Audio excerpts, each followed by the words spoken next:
Well, I first met Art Nelson about 12 years ago as a member of the board of directors of Swedish Covenant Hospital.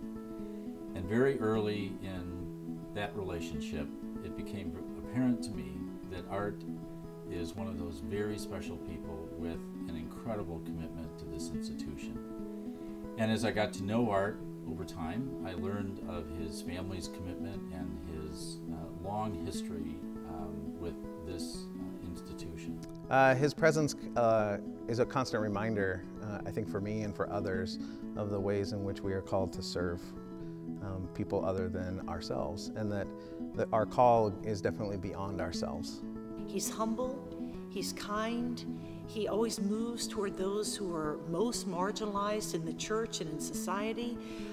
He believes that people really have something good and holy in them and to offer, and it's a kind of an embodiment of love that's very powerful to behold. What I've learned from him and hope to model from who he is that sometimes when you stand for people that are on the margins, it means going back to your hometown, it means going back to your people and saying things that make them uncomfortable, saying things that might challenge them. So I think he is one of the unsung heroes of our denominational family that helped us to articulate a language of what it means to be an inclusive place. And I think Art was pushing toward of what the kingdom should look like. And so that was a part of my memory and a part of why I really love him, and a part of the reason why I was willing to come here and to share that the world needs to know the kind of person that you're celebrating this evening.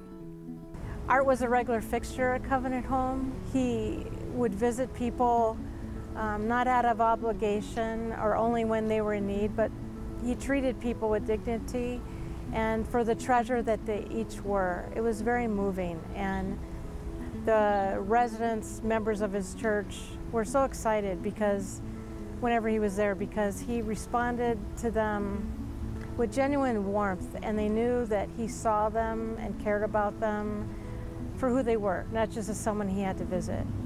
There I was at the bedside of a woman whose family had gathered. There were 6 of us around this bed, and I was about to pray this prayer that Art had written at this point probably 2 years earlier.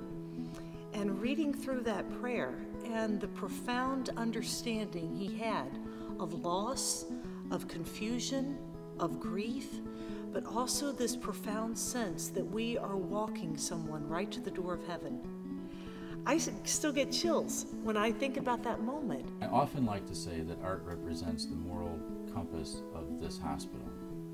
And I've seen that over many circumstances and in many different situations. It's such a reassurance to have Art's sense of moral compass provided to the governance of Swedish Covenant Hospital.